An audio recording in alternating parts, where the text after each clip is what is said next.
जहां बड़े बड़े देश फेल हो गए, वहां भारत ने कर दिखाया। चांद अब दूर नहीं रहा। आइए जानते हैं चंद्रयान की कहानी। अंधेरा, गहरी खामोशी और धरती से लाखों किलोमीटर दूर एक सुनसान ठिकाना, चांद का दक्षिणी ध्रुव यानी साउथ पोल।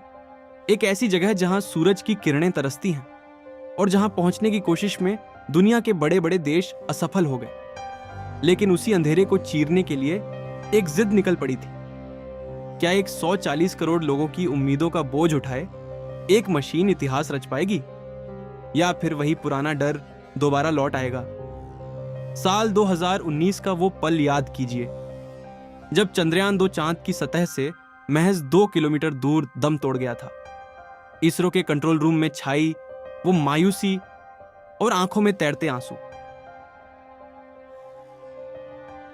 पूरा देश उस रात सोया नहीं था, लेकिन हार वो होती है जो आपको रोक दे, और भारत रुका नहीं।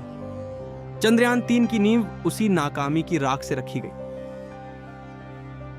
इस बार गलती की कोई गुंजाइश नहीं थी।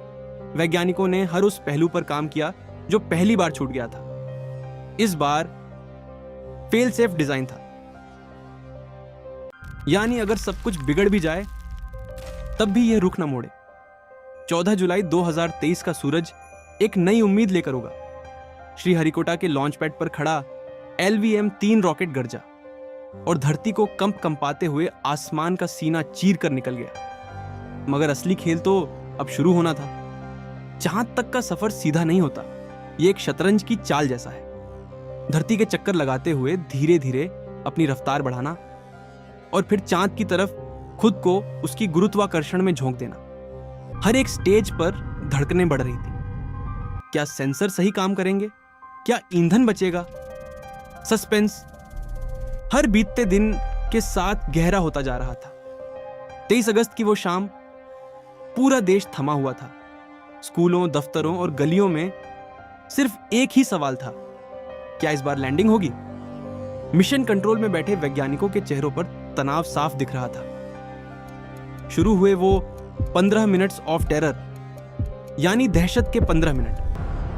विक्रम लैंडर ने जब चांद की सतह की तरफ उतरना शुरू किया तो रफ्तार को काबू करना सबसे बड़ी चुनौती थी। कंप्यूटर अपने आप फैसले ले रहा था, रास्ते में आने वाले पत्थरों और गड्ढों को पहचान रहा था। हर गुजरता सेकंड एक सदी जैसा लग रहा था। सन्नाटा तब टूटा जब स्क्रीन पर दिखा कि रफ्तार 0 हो चुकी है। विक्रम लैंडर ने चांद की धूल उड़ाते हुए अपने कदम वहां जमाए, जहां आज तक कोई नहीं पहुंच सका था। एक धीमी सी आवाज गूंजी, India is on the moon.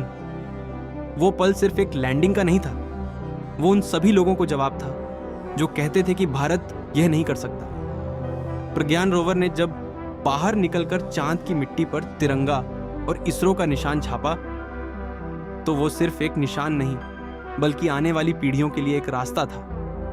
Bharat ने दिखा दिया कि ऊंची उड़ान के लिए सिर्फ पंख नहीं, बल्कि हौसले की जरूरत होती है। हमने चांद के उस अंधेरे कोने को रोशन किया जहां दुनिया ने देखने की हिम्मत तक नहीं की थी। यह जीत उन हजारों वैज्ञानिकों की है जिन्होंने दिन रात एक कर दी, ताकि एक दिन हम गर्व से कह सकें कि चांद हमारी पहुंच में है। आज दुनिया भारत की तरफ देख रही है, क्योंकि हमने साबित कर दिया है कि नाकामियां मंजिल नहीं, बल्कि कामयाबी का पहला कदम होती है। अब चांद सिर्फ एक ख्वाब नहीं, हमारी हकीकत है। याद रखिए, सितारों से आगे अभी और भी जहां बाकी हैं, और भारत ने तो अभी बस चलना शुरू किया है।